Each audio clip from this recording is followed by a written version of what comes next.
Hey, we are back with Professor Avram Ehrlich. Sessions in the weekly reading, Exodus 7.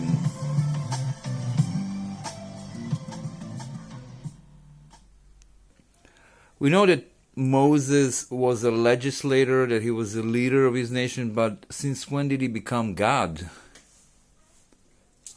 Well, we know it's some of the first lines in the Bible that man is made in the image of God. And it actually says it 3 times. So, and several times throughout the Hebrew texts, there is references to man and God and Elohim, and man being of the same. Potentially a man can be a gods. Great people, leaders can be gods, so to speak.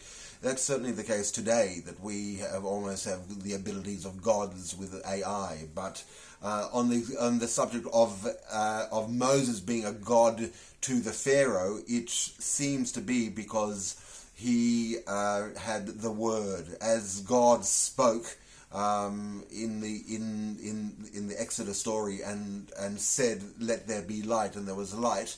The ability that within the speech there seemed to be already pre-planning. So what I think we're seeing here is confidence, that you're going to be a God here. You've already spoken. What you're saying has already some pre-planning, and you see from the entire what is happening here, the relationship between Moses and Aaron. They're going to do signs. You've got a staff. The staff is a instrument of signals. It says very clearly they're going to be moftim. There are going to be some signals. There are going to be some signs. There are going to be some judgments.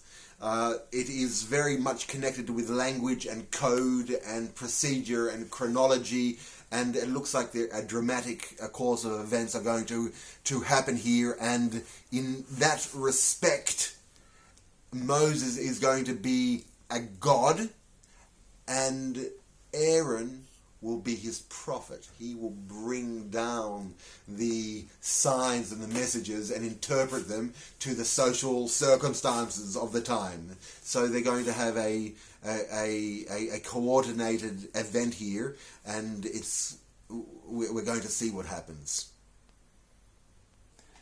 So is this the famous "Let my people go"? No. This is a chain of command. This is Moses being put in as a god, as a planner of sort. Aaron as his spokesperson. Now God is telling Moses to tell Aaron, and Aaron is telling the Pharaoh. And there is a structure, and we're going to see that structure fleshes out when they're in the desert, and the structure of administration is going to be a very important part of planning and micro-planning, which seems to be in motion. It seems that a series of events, a protocol of events, has been put into motion. So you see here, my signs, my wonders, great judgments. When you have these types of language, it presumes there are constructs at work. When you have a judgment, it requires that there are laws and that there are precedents and that there is a judge and that there are witnesses and that there are executors of the action. There is a whole process which is in action. And we also see with signs. Signs are a form of code. There needs to be a reader of the signs, and there needs to be the instruments of the signs. There needs to be, and wonders are also the same, that these are done by actions of technique and of witchcraft and of sleight of hand and of illusion and all of the arts which go into those of the magicians. So these are pre-planned, these are constructed, and these require great coordinates.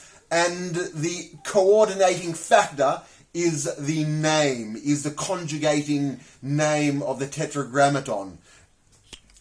I will lay my hand upon Egypt and bring forth my hosts, my people, the children of Israel, out of the land of Egypt by great judgments. And the Egyptians shall know that I am the Lord when I stretch forth my hand upon Egypt and bring up the children of Israel.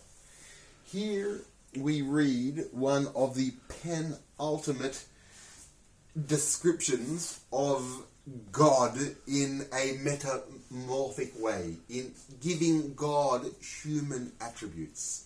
And a lot of the great philosophers of Judaism, Christianity and Islam had problems. How can God, the monotheistic God which has no human representation, be given representation of a hand, a strong hand and an outstretched arm? And this is where they insist that this is in fact analogy, that the entire story is a device, that it is not the divine, but it is literary devices that assume or mimic or lend analogy and metaphor to the divine, which is otherwise impossible to describe.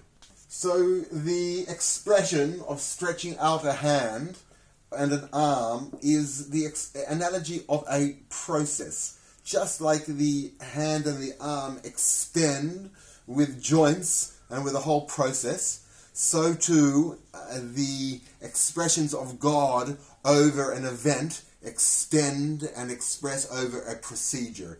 And this theme permeates the entire biblical narrative, that God works through processes. And in this case, it's a process of language, but in other cases, it's a process of law, or it could be the process of history, or it could be the process of a set of psychological circumstances or situations. But the idea that the divine, the Elohim, the pantheon of gods and expressions of God will express themselves and permeate themselves in this process seems to be clear. And in this way, that when God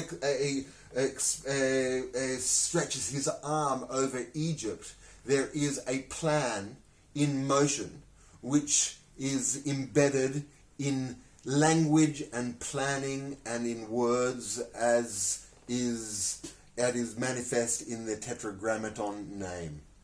There are a lot of technical signs here, including two staffs at least. There's the staff of Moses that turned into a snake, and there seems to be the staff of Aaron that turned into what is called a serpent, but it looks like, because the same word is used in the book of Genesis in the sixth day of creation, the large serpent. So it looks like they're indeed crocodiles, which there are 20 different types of crocodiles which were on the Nile. So if we're talking about large crocodiles, which this serpent turned into, then and the other one, which was a snake, then these are two representatives. The snake was also in the book of Genesis the source of knowledge and of very cunning knowledge of the snake, which would change form and could conjugate again. And it was also called the serpent, the staff of God, which turned into the snake. So the idea that it conjugates into knowledge and to cunning is consistent. And then there was the staff of Aaron, which turned into a crocodile, and the crocodile is the large crocodile on the sixth day, the day before the Sabbath, the day of summation. It seemed to be a sign that this was going to be a large and it would end bring to conclusion the story of the Nile, because it was the largest creature of the Nile. And these two creatures of the Nile, the fish and the serpents, were mentioned in the sixth day of creation being created, and they were also mentioned here in the Nile, where it looks like they were going to be terminated. There was going to be a great plague, and it seems that it was clear that this plague was going to be brought on even knowingly, because it does seem that Moses and Aaron were planning to bring on a plague, in fact 10 plagues onto Egypt. And after describing all of this which happens, they go and describe that Moses is 80 years old and Aaron is 83 years old, basically demonstrating that these are the elders of the nation. And Moses being 80 years old is very significant, because he was older than the Pharaoh, and he was older than the magicians and the generals of Pharaoh. In fact, he was the connector to the previous generation. And indeed, it seems that there are missing chapters of Moses. His entire story is missing. From the age of being a child until the age of 40, it is a complete absence. Only when he appears to hit, to smite a taskmaster of the Israelites does he reappear into the pages of history. So those 40 years are probably very interesting, and what he discovers, because we see that Moses is very connected to Joseph.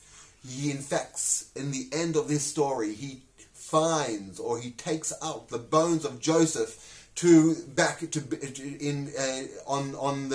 the way to the through the desert, on the way to the land of Israel. So in fact, he may very well have uncovered the entire archive of Joseph. In fact, the entire story of how Joseph identified and diagnosed that there would be a famine in Egypt, and how he dealt with the famine. And probably, and when there is a famine in Egypt, it is usually to do with pestilence and plagues and biological problems. And these seem to have, for a nation like Egypt, were dealt with by the magicians and the wise people of Egypt, which are mentioned here, all three of them. So they seem to have had techniques, of biological techniques,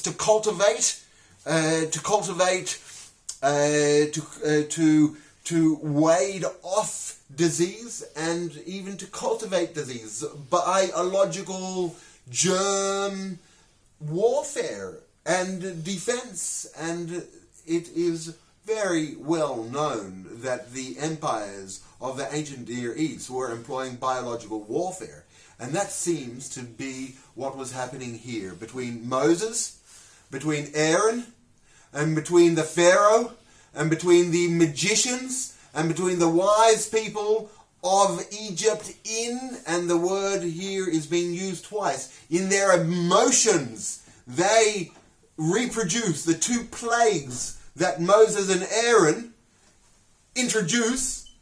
They are reproduced again by the magicians. And in that way, they could very well have set the plagues of Egypt on to themselves.